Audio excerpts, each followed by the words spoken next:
One at home, I have a gentleman to my left, a very distinguished gentleman. When I first came onto the comedy scene, I would hear his name everywhere, but he was very elusive. I didn't know who he was. But over the years, I found out who this man is. This man here, double collegiate athlete, All-American, heavy into the community, educator, entertainer, entrepreneur. Y'all give it up for Brady Bobb.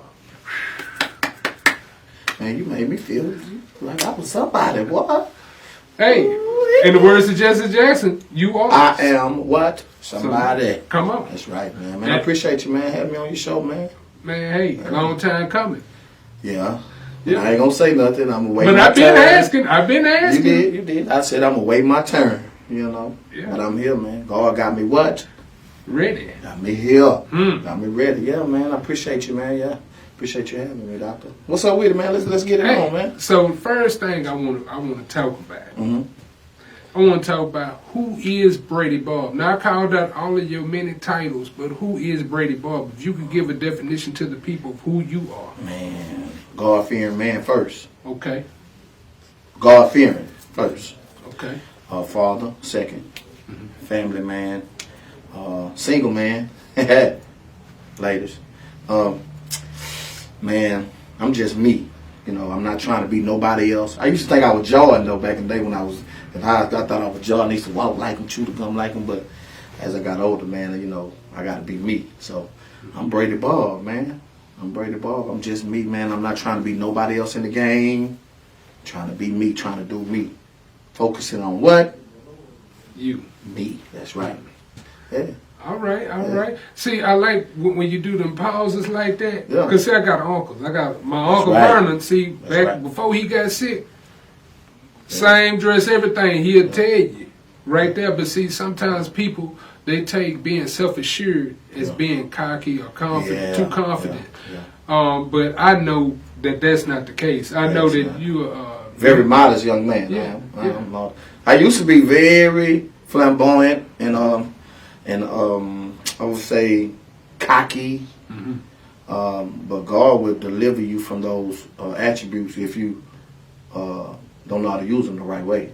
See, now I know how to use them in the right way now, because it defines me. Because I'm slapping 50, I'm slapping it. You slapping? Slapping 50, man. I'm grown, man. So you know, when you grown, you got to put away boy, childhood, childish things, and become who you need to be. You know, me and we don't really mature around the age like 40, 45 in that area. That's when we really like, you know what? I've been bull coning for 40 years. So man, look, hey man, it's time to come on with it. You know. So yeah, man. Yeah. Slapping 50. Remember that. Okay. So I'm an OG. Okay. I'm an OG. All right. So you slapping 50. Slapping. So if you take this, go ahead. You at home. Okay. Feel free. All right. Now, when we talk about slapping 50. Slapping 50. All right. Now, that's like slapping. Look, that's like slapping the roof at LaShawn's. Man, come on, man. Remember when you stand up, your head can hit LaShawn's. Yeah. Your head, you could do this right here, man. You roofing LaShawn's back in the day, man. I remember LaShawn. R.I.P. Eric. Man, you ain't lying, huh? Oh, Eric, man, yeah. Man, Eric, go Eric, Boy, man. I hit the roof. Man, big shouts out to my sister, Big Pat. She know what I'm pouring up. All right. This her drink. I told you come by the house and get it, but you ain't never come get it. But I'm pouring up with Big Ken Mills. I'm pouring up with them. So look, so this is the thing. Ain't unbiased. We want everybody to feel comfortable, be their true self. So that's the only one way I'm gonna be. That's right. That's right. That's why you here. Yeah. So we're gonna go into a little bit of the genesis of Brady Bobb, because you have a very interesting story. Very interesting. Man. So, to me, and don't take this the wrong way, you like the Forrest Gump of the South Side. Man. You done been in different timetables and done seen some epic things go on. Yeah. So, first thing we'll talk about is Jack Yates, class of '94. Jack Yates, class of '94, man. Big shouts out to my alma mater, Jack Yates. I did graduate in 1994. You see this right here, class Jack Yates, 1994. This is one of the cups that All-American wide receiver, class '94. Jack Yates, number 81, Brady Bobb. Yeah, man. Hey, that's where it started. It really started in Third Ward. Ended up going to South Park. Lived in Home Clark. Went back to South Park. Went back to Third Ward. So those are my stomping grounds. Those three neighborhoods. South Side, the whole South Side. You know, around that area, Sunnyside, South Park, Home Clark, Third Ward. That whole area. You know, Reed Road, Martin Luther King. Right. You know, Samson and Drew, Delana, Anita. You know, I can go all around. You know, and people know those neighborhoods. Home Clark. Big shouts out to Home Clark. Glen Iris. I stayed in Glen Iris. Man, I'm a Somerville baby. I've been summer everywhere. I live summer everywhere. I was bounced as a kid. I was bounced around. Yeah, it took a village to raise me. Yeah. Same here. Yeah. I definitely understand that because I'm originally from Fifth Ward. Oh, okay. But I went to Ryan. I was right behind y'all. And You went to Ryan? Yeah. I was Mr. Ryan. Mr. Ryan. They know, don't be a slob, vote Brady Bobb. Okay. That was my slogan when I was. Was Mr. Mo in there? Yeah, Mr. Mo. That's my frat brother. Yeah. Big shouts out to Mr. Mo. All right. He actually molded me my 8th grade year, man. And I didn't even know he was a alpha. Big shouts out to the alpha, Mr. Moore. That was one of my guys, man. He really put his hand on me and made me who I am today. He's one of those forefront guys, and it started in middle school with him. Yeah. Because, I mean, the reason why I called him out, because he's always been a proponent, Yeah. especially for young black men. What he would do, he would see something in you and he'll try to cultivate it. There were gentlemen like Mr. Long, Mr. Parker. Yeah, Mr. Parker. Ooh, Mr. Parker. And Mr. Ooh, Ford. Mr. Parker could pop, boy. Yeah. Ooh, boy, Mr. Parker come around there with that wood, boy. Yeah. Where he, you know, because he was in wood shop, too. Yeah. He come around there. He got them green eyes, that curly hair. Well, he catch you around that corner, boy. You ain't in class, he gonna pop you right then and down. Come on, give me that butt. Come on, bah! You know, but that's the era I grew up in. You know, we used to get pops. You know, we used to get that butt toe up. Yeah. Right. Yeah. See, and then you moved from there. Yeah. You went to Jack Yates. Went to Jack Yates, man. Where y'all had championship team. Y'all had the Gerald Moses, the Moore. Big Pokey. Yeah, Big Pokey. Y'all had George Floyd on there. Floyd, Vaughn Dickerson, Edward Jackson, Sean Porter, Oscar Smallwood, Wallace King. Man, I go Godfrey Johnson. Man, I go Watasha Toon. I go on and on. I go on and on, man. I mean, you know, and if I miss somebody, it's Walter Kemper, Landry Cooper. Man, I can go on and on, man. You know, if I miss somebody, I'm not trying to miss you. You know, just raise up the cup. Just raise up the cup and let them know. Shouts out to Jack Yates. Yeah, man, and my brother, George Floyd. That was my brother, man. He actually was one of the guys. And you know, if you see me on NBC, the Worldwide when this stuff happened, you know, and they came and interviewed me. Well, actually, yeah, they came and interviewed me because I was with the family, and that was one of the guys I threw a alley hoop to first. That was the first time I ever threw an alley hoop up. And Big Floyd dunked it, boom, and that was my boy ever since. Yeah, man. And then we played football and basketball together from 7th grade all the way up until 93, my 11th grade year. So imagine I'm blood, sweat, and tears with him every day. You know, not every day. Sundays and Saturdays and Sundays I wasn't with him, but Monday through Friday I'm with him. Right. I'm right there with him. Right. I'm right there with him. Right. You know, he was a receiver, the big tight end. He was my tight end. So, big shouts out to Floyd, man. I was one of the guys, man. Silly. Actually, he's one of the guys that him and Oscar Smallwood. We was the team clown. We was the ones that made everybody laugh and have a good time, not worrying about a football game that we got to go out and win. We were the forefront guys that made everybody loosen up and like, man, come on, man, let's have a good time. Let's go out here and do our thing. Don't worry about the game, man. You practice all week. We Yanks. You know, put your chest out there and stick it out and say, man, you know what? You already know what we gonna do. So let's have fun while we're doing it. And Floyd was one of those guys that I actually stole his dance and took it to Kentucky State. When we're going to talk about my college career. We're going to get there. And you know, it was a little dance in Kentucky State. When I used to score my touchdowns at Kentucky State, I used to do the Brady Bobb. But actually, it was the George Floyd, really. Okay. But George did it in the game. He used to do it in practice a lot But when I scored my touchdowns at Yakes, I used to do it on the sideline. Man, him used to do it on the sideline. So I kind of adopted that and took it up to school. Man, and in Kentucky State, man, the whole school was doing the Brady Bobb. The band, they used to do that. You know how the band, like TSU band or Texas Southern band, Tennessee State band, had time. They're like Yakes. What school you went to? I went to a magnet school. Well, it's cool. Yeah. But, you know, the band used to do my dance. Yeah. They put it in their routine. And, man, so, but, you know, back again at Yakes, man, when I was on the state team, we lost. We lost to Temple, though, but we started out 1-1-1, man. They said we was the sorriest team ever come through Yakes. I was on JV at the beginning of that year. You understand? I worked so hard, man, and got moved up on Jones game. And first time me ever touching a rock, I down there ran that punt return back. The second game played against Booker T, I ran a punt return back. First time in me touching the ball again, you know, in a game. So that year was a pivotal year for us because we didn't even have a field to practice on. We didn't even have a field. The year prior to that, one of our best friends of ours, his name was Carl Owens, he got killed. And when he got killed, that kind of brought us together. And we could have won state the year before, in 92, but we lost our penetration to, I think it was Waltrip. Yeah, it was Waltrip. And we barely lost, so we kind of jailed that summer and said, you know what, we're going to all come together, man, and let's try to make this run. But Dallas Carter beat us, and we lost to Dallas Carter the first game, and then we ended up barely beating Madison. Barely beating Madison, Southside Classic.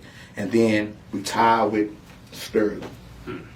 And I never forget, the reason why I got moved up because Vaughn and Floyd, real talk, they was, Lil Vaughn was the holder, and Floyd was the tight end. So Floyd and Vaughn went on Big Wallace King was the kicker. You know, Wallace King, like, 300 some odd pounds, man. He gonna kick the ball and he always hit. But for some reason, Floyd and Vaughn, they called fire. And when they called fire, Vaughn came up and threw the ball for the 2-point conversion. All they had to do was kick it in for the 2-point conversion to Floyd, and Floyd dropped it. He dropped it. And, man, they got in trouble. And that was my gateway to get moved up to varsity. And from that point on, man, it was history. Rising star. Do you hear me, man? Rising star. And then Jack Yakes, yeah. So while we on the subject of George Floyd, I want to send a shout out to his daughter Gianna Floyd and her mother Roxanne Washington, who are friends of the show and friends of the family. Big shouts out to the Floyd family. And I appreciate you all too bringing me in, Philonis and his wife. And I got to put this story out here because a lot of people, we're going to talk about the real. A lot of people, I got a lot of backflap from people thought I was reaching, trying to go out and say, man, no, man, the family actually called me and said, you know what, man, we want you to come with us with this journey. We need you. I didn't call the family. I got it in my phone right here. The family looked me up. They already knew I was, they know. And they said, man, Brady, we need you we want you to come to Minnesota. We want you to come to North Carolina. We want you to speak at Floyd funeral. I was supposed to speak in Minnesota. But Ben Crump and Al Sharpton said, no, we want the family to speak. But the family had me as the designated speaker. And the reason why, because when they looked at the state team picture, they looked at everybody.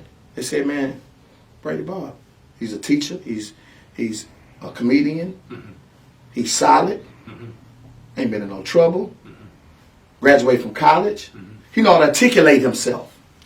That's the whole key. The proper representation. He's not going to get up there and make us look silly, make us look, and Floyd got a lot of homeboys that he grew up with, no knock on them, but when it's time, you understand where I'm about to go? Yeah, go, come on. When it's time for business, man, them people call me open arms. Man, we want you. And what happened that night before, I think it was Labor Day or something like that. I couldn't remember. It was a holiday. Memorial Day. And man, I couldn't sleep that night before. I had to go to work. I was teaching. Like I said, I'm a teacher. And I couldn't sleep that whole night. Man, I woke up. My uncle actually sent me, my uncle lived out of state, and he sent me something. And he's like, I looked, and he said, what? And I'm like, nah, that ain't. And I looked again.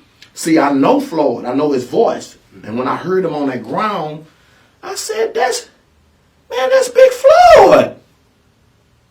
But I couldn't sleep that night before. I don't know why I couldn't sleep. I just couldn't sleep. So when I saw it, man, I had this, my whole body started burning.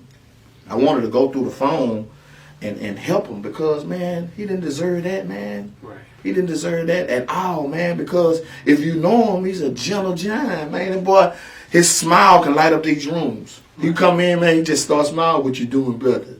You know, it's just the way he was with us, man. He was like, he was my protector. He was my big brother.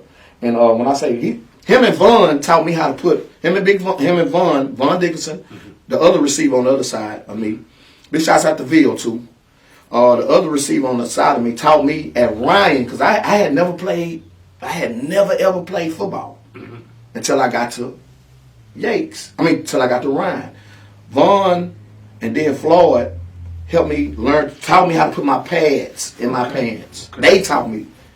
Vaughn showed me, then Floyd showed me. He showed me how to put my hip pads and everything. Because when I came back to Third Ward, big shouts out to my old man too, Brady, stand-up guy, the mailman. Everybody know him. In Third Ward, man, I was getting in trouble over at my grandmother's house. You know, I was smoking her cigarettes up at St. Lo Park by Jones, playing basketball all night. But you know, they was trapping up there. But all I wanted to do was play basketball. And it was a lot of nights I didn't come home, but I was hooping at the, working on my game because I really was a hooper. And my old man was like, man, my grandma was like, man, you got to come get him because he hanging out at that park. They be shooting, dope. They be doing all type of stuff at that park.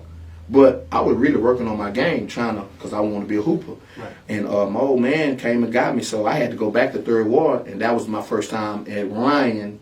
And Vaughn and Floyd showed me how to put my pads in. So I really was their proteges. You understand?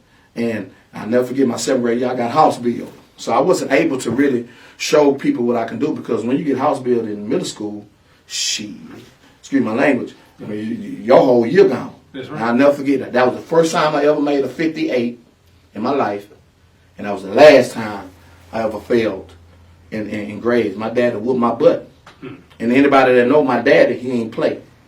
And it's a pivotal man in my life. So I'm not successful if it wasn't for my grandfather and my dad. They was pivotal men in my family. That's right. Because when you say it take a village. Yeah, it took a village. See, I can definitely understand the concept. Because my thing at Ryan, I used to always get in the fights. Mm-hmm. When I was young, because I was younger when I was there.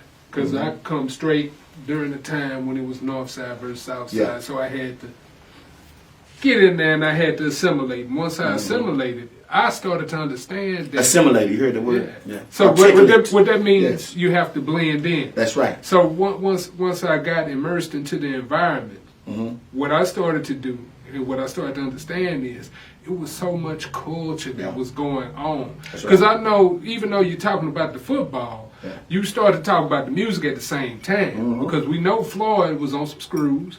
We know your close affiliation with the Screwed Up Clique, and also with you doing your own music. I'm talking about close affiliation. I am. I know. I am. But and see, a lot of people, even in the city, if they would just get to know me, they'll learn. And a lot of stuff that a lot of people listen to, songs they listen to on the radio, I wrote. Okay. And there's a lot of people don't know that. But if I go out and name drop, man, people are like, nah, I didn't know Brady Bobb. Man, for real. So, yeah, I'm affiliated. Give us one. Man, I'll give you my brother, big shouts out to him. And I like I say, I don't like the name drop, but he'll tell you. Keep my name out your mouth. I wrote that hook. Okay. Keep my name out your mouth. I wrote the hook. Okay. A lot of people don't know that, but Big Poke is my big brother. Mm-hmm. If I got it, you got it. See, in the Screwed Up Click, and you'll hear Hawk on the Screwed Up Click, he'll say, "Be ball, baby." That's how he talk. Be ball, baby. We need you, man. We need you, baby. You gotta hit the lead, man. We need you. You ever hear Hawk? Go back on them tapes. You'll hear him saying Brady Bobb. You'll hear Kiki and Big Pokey shouting me out on them. A lot of stuff. After Screwed Up Click, me and Pokey. I'm not in the Screwed Up Click, but I'm affiliated with it. You know what I'm saying? My brother is Big Pokey, and Lil Kiki was my best friend at Addicts. Not trying to name drop. I'm not. But they'll tell you, that's 30 plus years. Me and Lil Kiki was best friends at Addicts. You saw Lil Kiki, you saw Brady Bobb. You saw Brady Bobb, you saw Lil Kiki. And we took honors classes.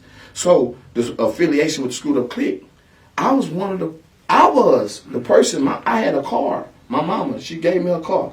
I went pick Lil Kiki. I went pick Pokey up and took him to Lil Kiki house. They was writing their lyrics. Brady Bobb did that. But if I get out there and say that, you know, people like, man, he lied. But they'll tell you, like, yeah, that's my brother. That's my brother. They gonna tell you that. I know for a fact, because I was at brunch one Sunday.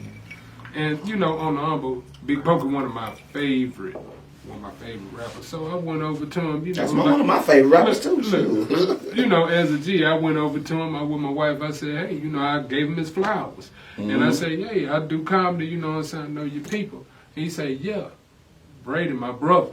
And the way he looked when he said it, look. Yeah.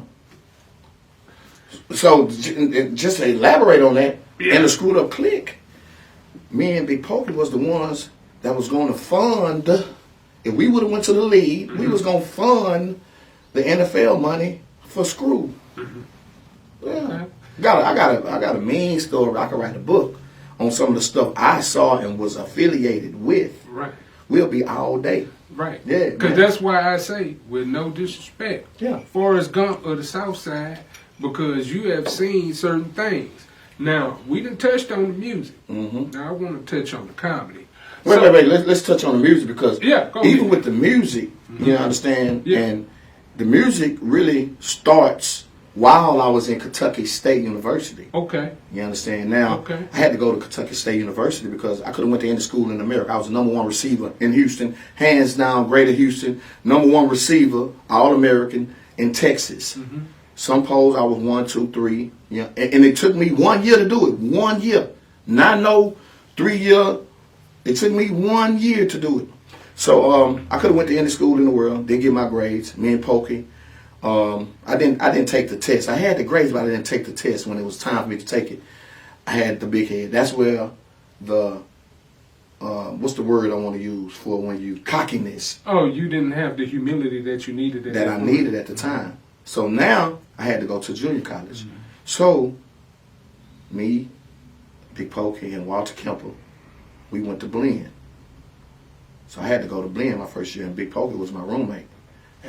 Even at Blinn, when you hear Pokey talking about bastard down to school, broke as a fool, yeah, we were broke in college. So with the Screwed Up Click, Pokey I had got cut from Blinn. I had to go to Northwest Mississippi. That's why I started going to a lot of junior colleges. They cut me, Blinn cut me, because they lied to me and said I could play basketball. I made the basketball team, made it, and then what happened was they didn't have enough scholarships for me, so I had to go back to football, and that's when they was doing the spring season.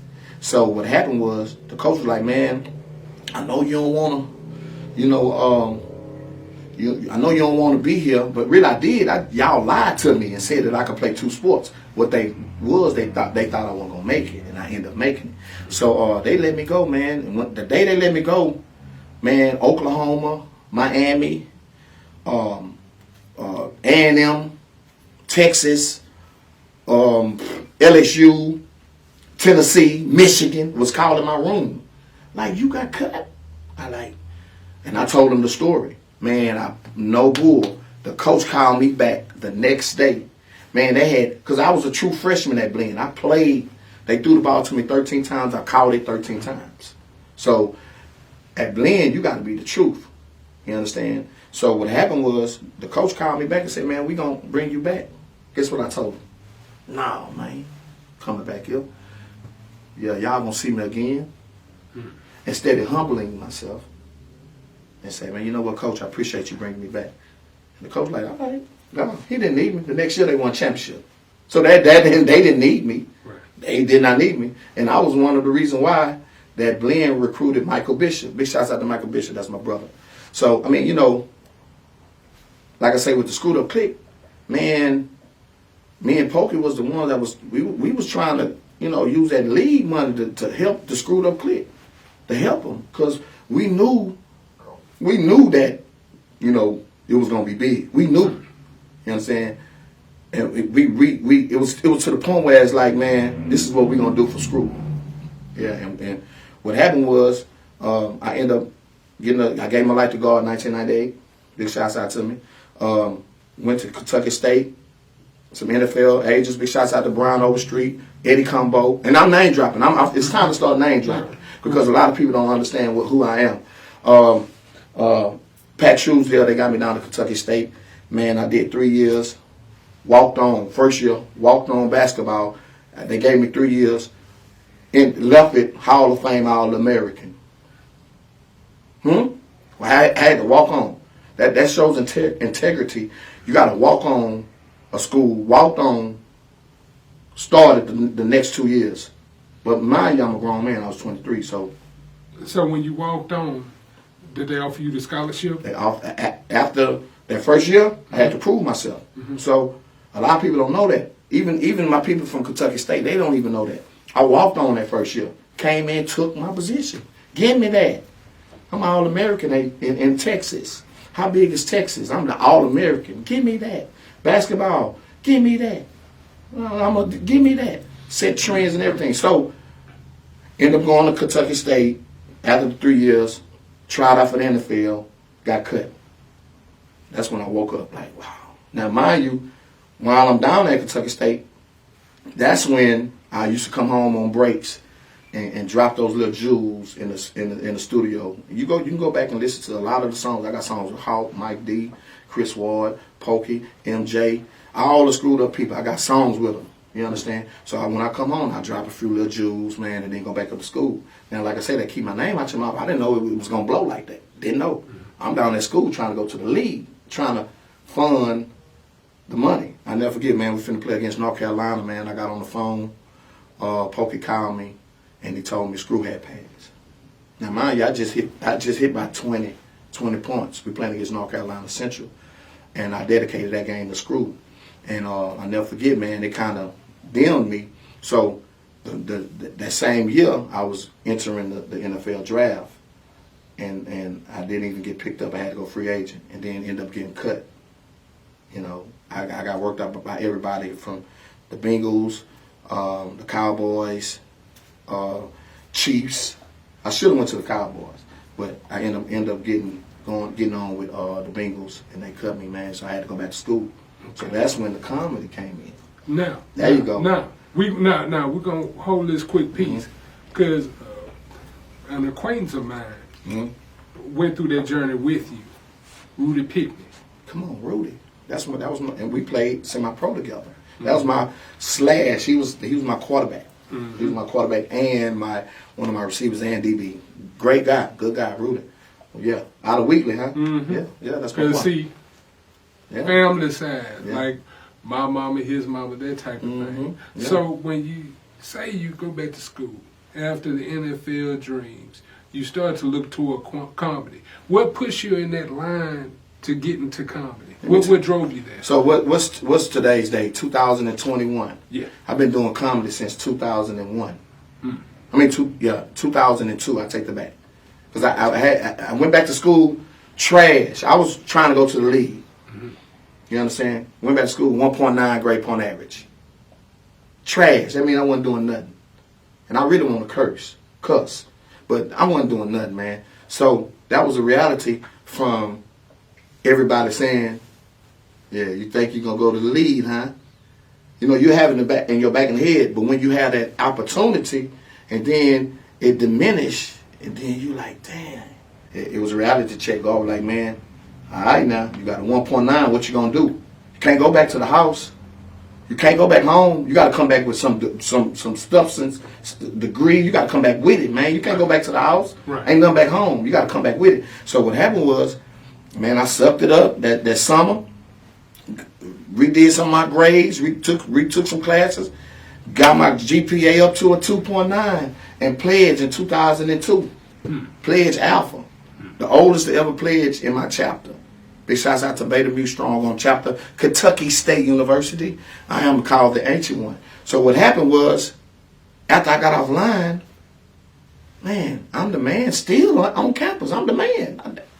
I'm walking around. I'm still the man. So I was like, never forget, man, I was playing basketball in this gym called Bell Gym, and I was training Rondo. I'm training Rondo. Yeah, me, Brady Bobb, training Rondo. Me and this guy named J Mo. And we all sitting around. One of my brothers, his name Jason Mason, was my roommate in college. And everybody, anytime anybody that's around me, we always laughing. So he was like, man, you ought to do comedy, man. You funny. You funny, man. And then a light bulb went off. Bing. I said, you know what? You're right, man. How can I make some money and do comedy? Now, this 2002. Man, look. I gave myself a name, Little Big Bumpy Face. We were drinking gin. I'll never forget. So, you know, gin is called Bumpy Face. Right, the sequence. The sequence. So we drinking that. So I said, you know what? I'm gonna call myself Little Big Bumpy Face boy. Man, no lie, man, no lie.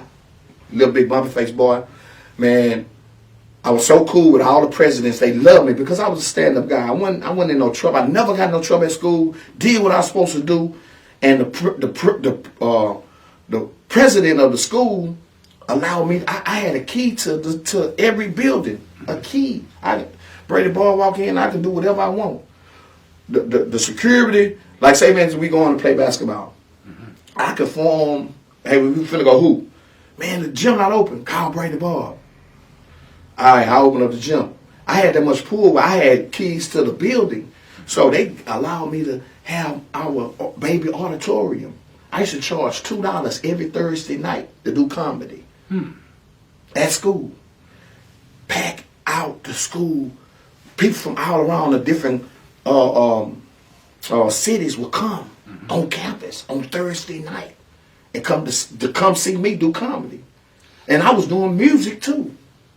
You understand? So you put it all together. Man, put it all together, man. Put it all together. So who were your main influences like when you were versioning the comedy when you were first starting? Man, Robin Harris, Eddie Murphy. Okay. That Raw, Fred Sanford. Man, but my biggest man, I can go on and on about comedians. Okay. Man, Martin. Okay. You know, Bernie Mac. Okay. From the first time I ever saw him. That's my favorite. Bernie. Robert Harrison, Bernie. I love them because they remind me of my uncles. You understand? So, again, at Kentucky State, I had that same character.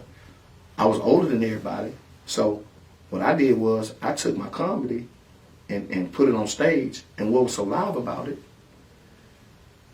a few of the administrators will come to the shows and see me. From that point, then they started having me host the step shows, the homecoming shows. Any major person that comes through the city, I'm the host. I had a group called the Phantom Clique. Big shouts out to Zaman, Eddie. He's the governor of Indiana right now. Yeah, big time. Zaman Glasswell, actor.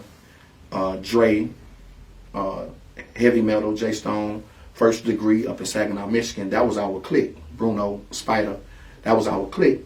Now, mind you, anybody that came through Kentucky State, I opened up for them. So now if I name drop and people understand who I am, people like, let me go down now, let me name drop these people there. I opened up for T.I. Okay.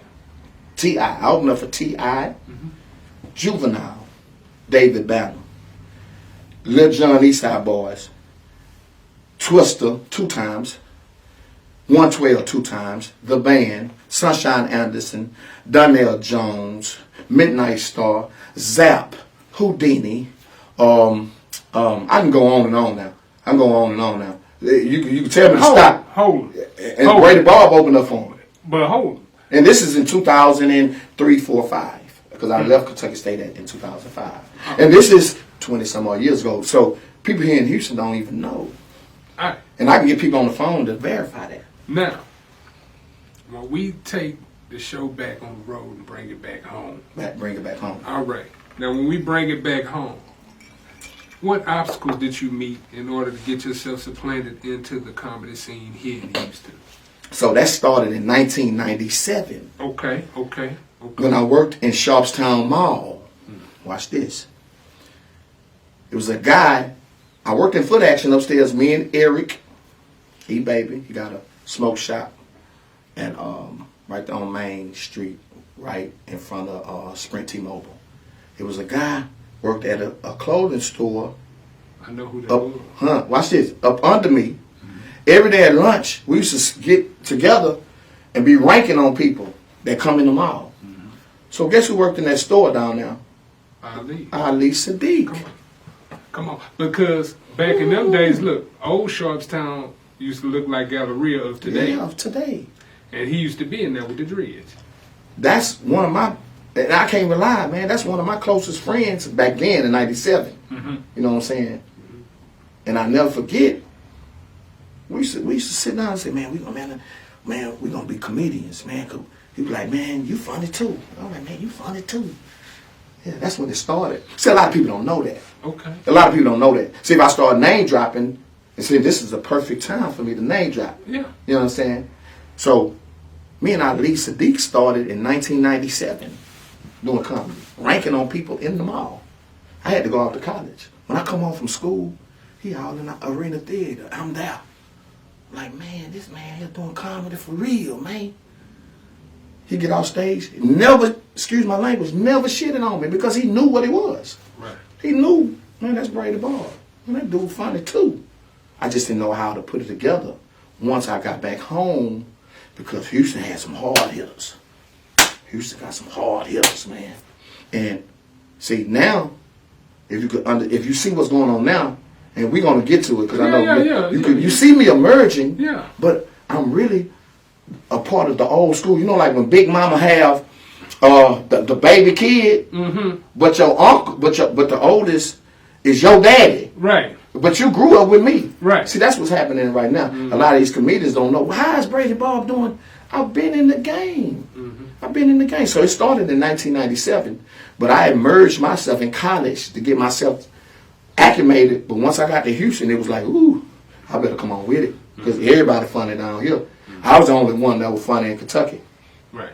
Wasn't nobody doing comedy like me in Kentucky. I'm talking about packing out the shows, packing out everything, doing everything. So what I'm seeing or what I'm hearing from you is you feel that there's a lack of respect.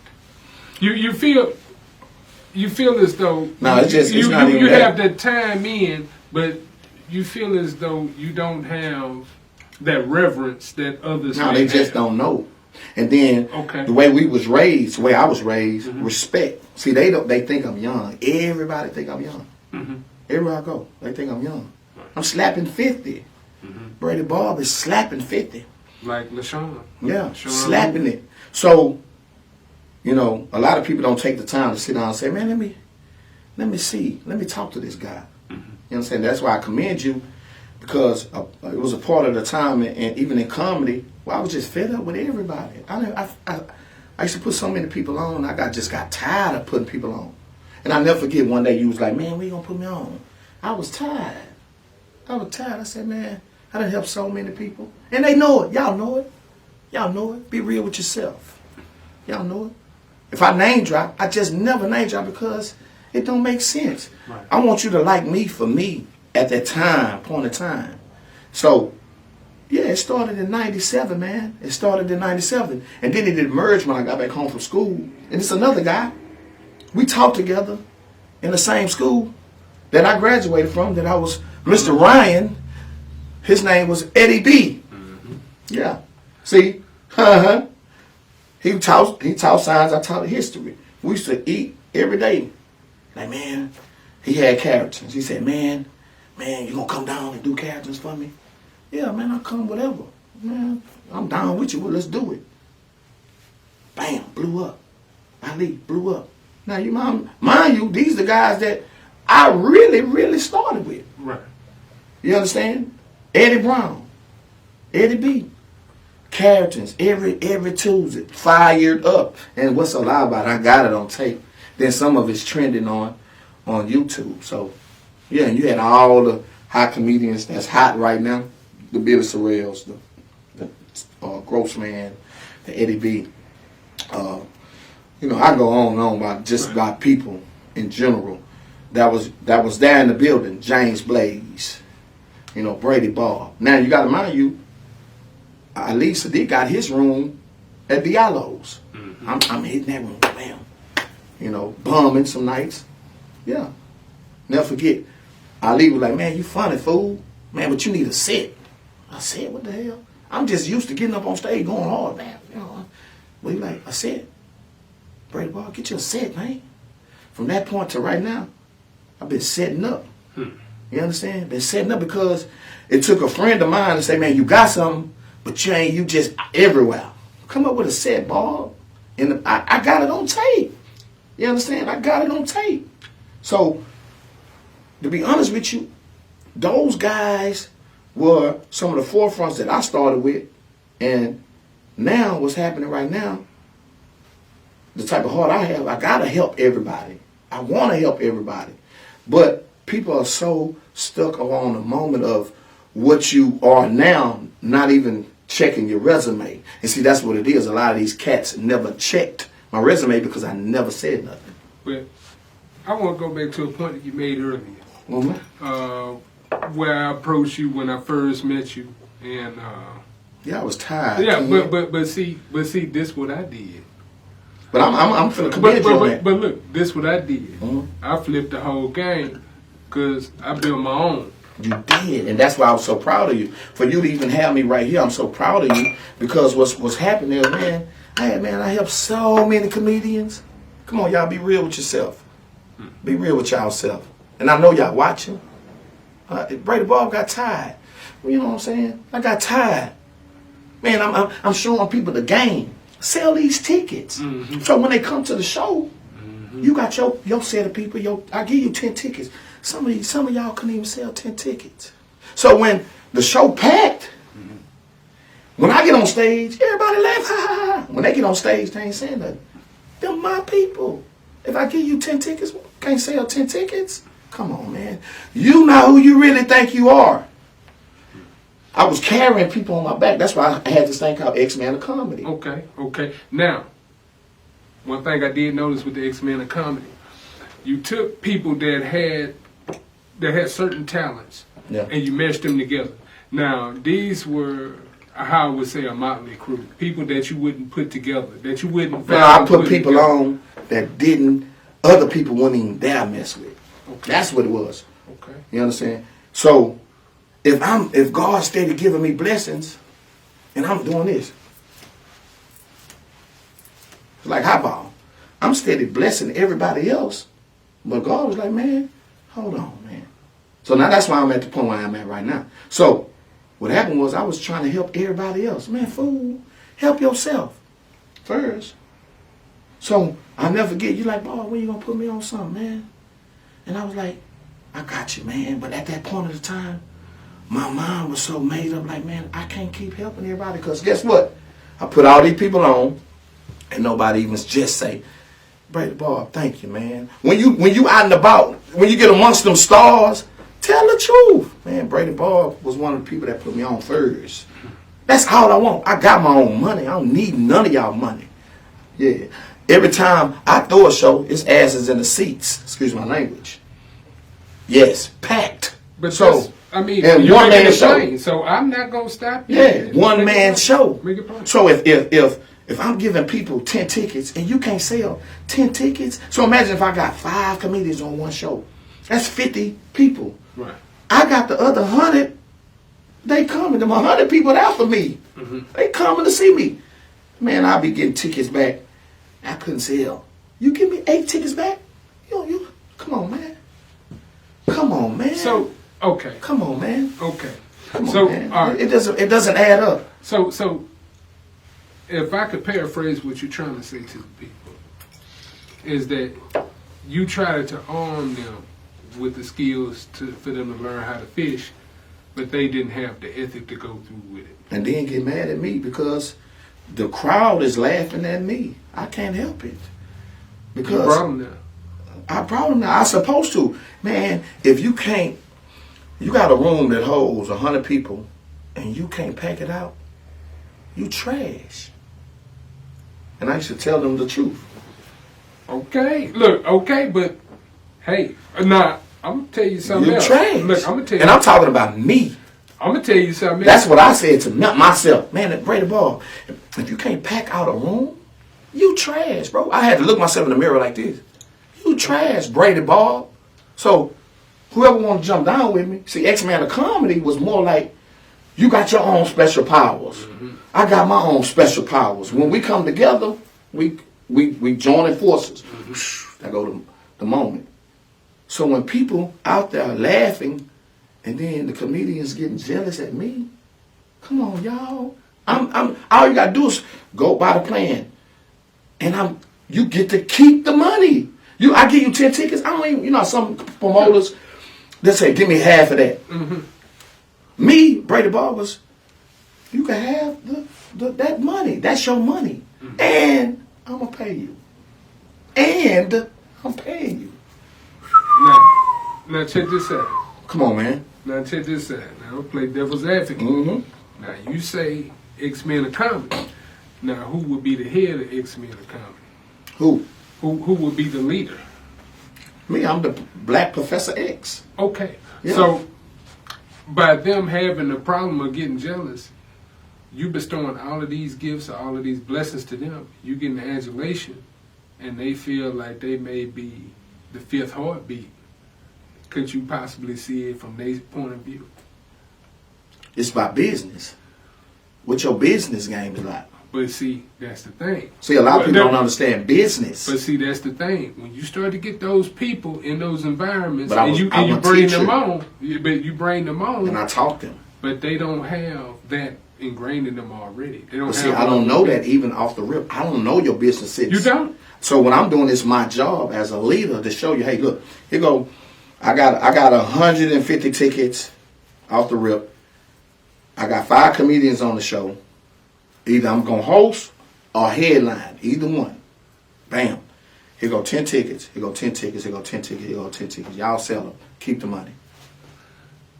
And that's every show. And it's not the same comedians. It's different comedians in the city. But what would be your vetting process to even work with them? Because nobody else in the city wanted to even work with them. So what I did that might be the reason.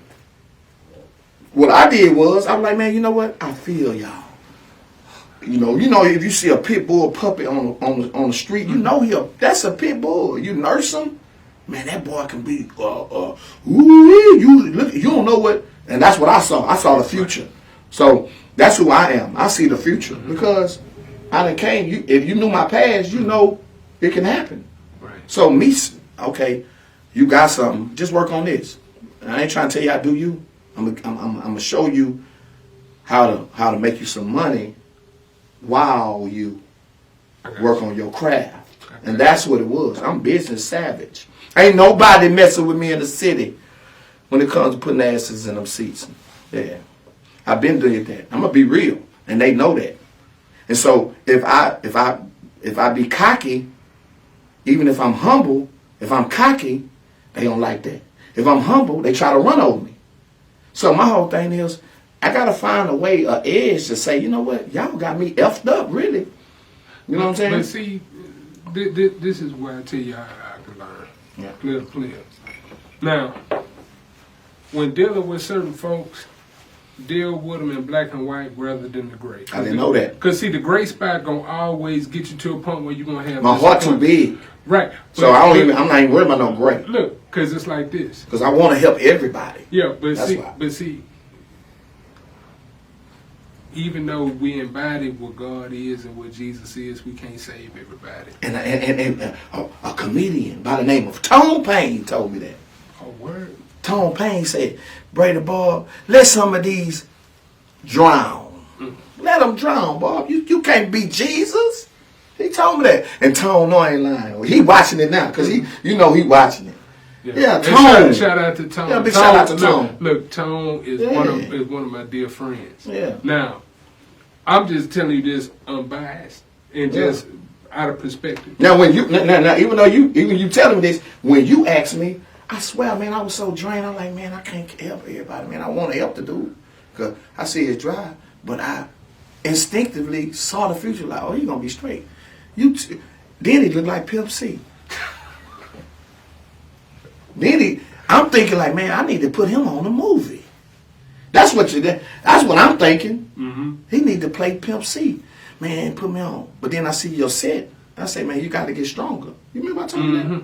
Yeah, you got to get stronger. You got it. But your business savvy set in. And look now. Now you put me on. You feel me? Some people don't have that. Some people you don't even got to help. Because you can honestly see and say, oh, he going to be straight. He going to be all right. I knew that from the get-go.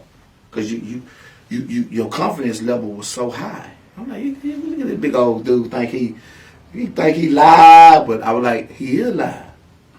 He clean, big old dude, he like me, big dude, and he got confidence. He gonna be all right. It's some people you don't gotta wing. You know, I ain't have to stroke your ego. You understand? And that's real talk. I didn't have to. And I ain't saying that because, you know, we right here, right now. Man, if I tell you what I gross, if I tell y'all what I gross, Brady Bobb gross in these streets and comedy, when y'all boys are scared no, I ain't gonna tell you.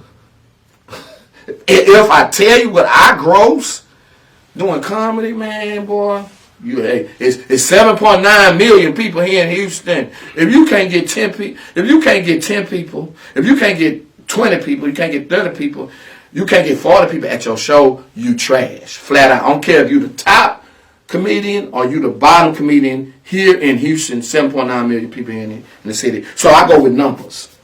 So look, I'm also going to put this out there too. So for those who may have had a disagreement with you, those who may have had a grievance, I still love them.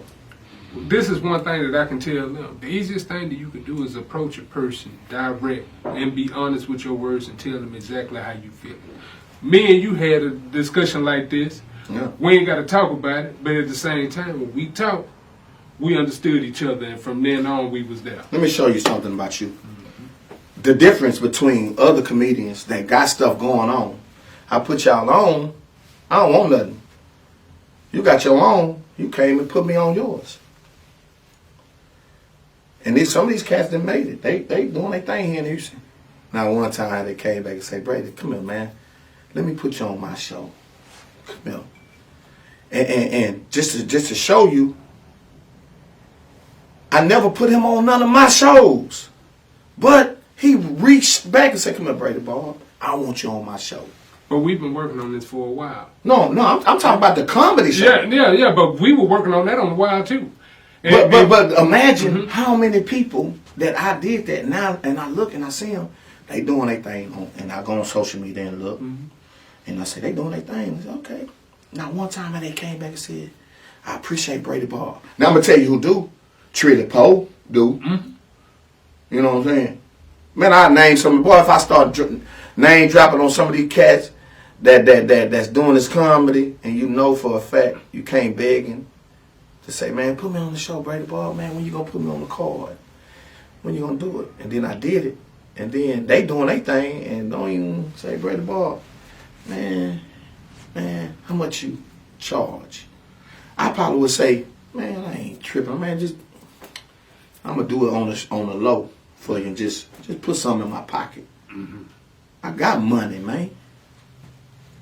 But guess what? I was homeless while I was doing all this stuff, man. But you never knew it. Yeah. You guys never knew it. I was homeless. business. Yeah. Thrift store closed up, cleaned in the sun, mama. You ain't know that, but I never let y'all see me sweat. So when y'all see me on social media and I'm getting on asses, because I'm hurt. Because y'all didn't even reach back and say, come on, Brady Bobb, how you did me. Come on, man. That's not right, but I gave it to God. But see, I'm good now. yeah, I know. Yeah. Look, I know. Yeah. So, Yeah. if you had, I'm blessed now. Look. Been blessed. if you had one last thing Mhm. to tell the world about where you're going now, your trajectory, because right now you saying that people are just not seeing you emerging in. Now, I've been doing comedy for 20 years, man. But now you know? now you getting your shine, you getting your time. But It been your time. It was God. Okay. See, God want to see what I'm gonna do. See now, man, if I ruffle my feathers and get back how I used to be, y'all really couldn't handle me. Man, I be seeing so many fake love. I see so much fake love out here in these streets, man. But I still show them love. I see boss, they done talked about me and then they got back to me because I'm so well connected in these streets. Yeah. I'm your favorite rapper, friend or best friend or yeah. I can name drop all day. Your favorite rappers and rappers that's even in the industry call me, Brady Bobb, what you think I need to do to this? Your favorite rapper. Your favorite comedian, they call him Brady Bobb. Your favorite NFL player call him Brady Bobb for laughter. Your favorite call him me, my phone, and y'all don't even know it. Now, so if I name drop, then people be like, damn. Then that's what respect. I don't want that. I want you to love me from the first time you saw me. So when people talking about it and they get back to me, you don't know who that person is that you talking to about me. They gonna come and tell me, man, these people talking about you, man. You know that? I'm like, for real? And then when I see them in the city, I still show them love. And then they looking at me like, man, did he know I was talking about him? But I know you was talking about me, but I never said nothing because I'm a man. I don't gotta jaw jack with you. Them numbers don't lie, and you ain't effing with me. Period. Whoever you is, yeah. Straight up. Okay. Yeah. And I tell you, the gross, you won't be able to handle it. Yeah, you won't be handling it. You won't be able to handle it. But I'm humble, you know. And I'm good. Comedy is great for Brady Bobb. Great. Like Tony the Tiger. Great. Yeah. I'm good with my numbers. So if the people want to find you, How they want to find me? how do they get in contact with you? Come see you, do what you Man, I mess around be at that Big Mama house. Oh, Eating fish. okay. Her cooking for me. Hey. Now I'm just serious. But anyway, now you can find me, Brady Bobb, comedian Brady Bobb, man. Look, Instagram. That's all I got. My Facebook field. I can't get no more friends. So if you want me, you can get me on Instagram, comedian Brady Bobb. And the other page, because I'm a teacher, the other page is for them badass kids, you understand, that be in my business. Yeah. So, yeah. Comedian Brady Bobb. Yeah. All right. That's how they can find me, man. Well, it's been an honor and a privilege to have you on. Man, it's a privilege to even be in the presence of a pimp. You hear me? Working the wheel. Don't look like him. See y'all. Look at her. I'm telling you, he need to play pimp. He need to play the pimp. I'm telling y'all, he need to play the pimp. That's for all the producers. Now watch how everybody gonna be calling, man, you do look like Pimp C, bro. But they've been saying that for years. When I used to be heavy, they used to call me 40. Nah, they wrong in the He 57. Nah, you look like Pimp C though, like right now. Like you need to be the pimp. Yeah. So that's for anybody that want to plug him to play the pimp. He's very educated and he know how to articulate himself. So put him on, man. Quit hating. Put him on, man. Put him on as a lookalike. So put him on. Look here. So this how I normally end the show. I normally end the show with a nice monologue. Yeah. So today I'm gonna wrap everything up. Mm-hmm. So we had earlier today. We had Brother Ben Daniel. He came on here. He gave us his insight into his comedy. He also gave you his insight into what lured him to the path of being a comedian. Also his struggles with addiction, and also his triumph with addiction. We salute him in his 2.5 years of sobriety. That's what's up. Then we had Brady Bobb. Brady Bobb took you through the genesis of his journey. He's the Forrest Gump of the South Side because he done been everywhere. He done seen a lot. Been around the world 3 times. Been around the world 3 times. 1, 2, 3. Love y'all. We'll be here next week. Want to shout out to our illustrious gentlemen that were on the cast with us here today. Tune in, subscribe, like, comment, and share. Also, give us an inbox. If you liked anything you heard today, or you had any question about anything you heard today, or you want to refute anything, if you're of a certain stature, you can be right here in this seat and we can talk about it. Till then, we'll see you next week.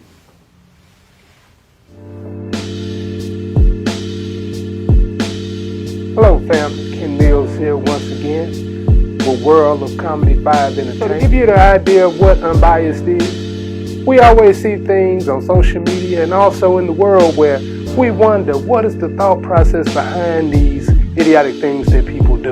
We're going to give an honest, unbiased opinion. So with that being said, we're going to cover several different topics. We're going to be truly unbiased this season.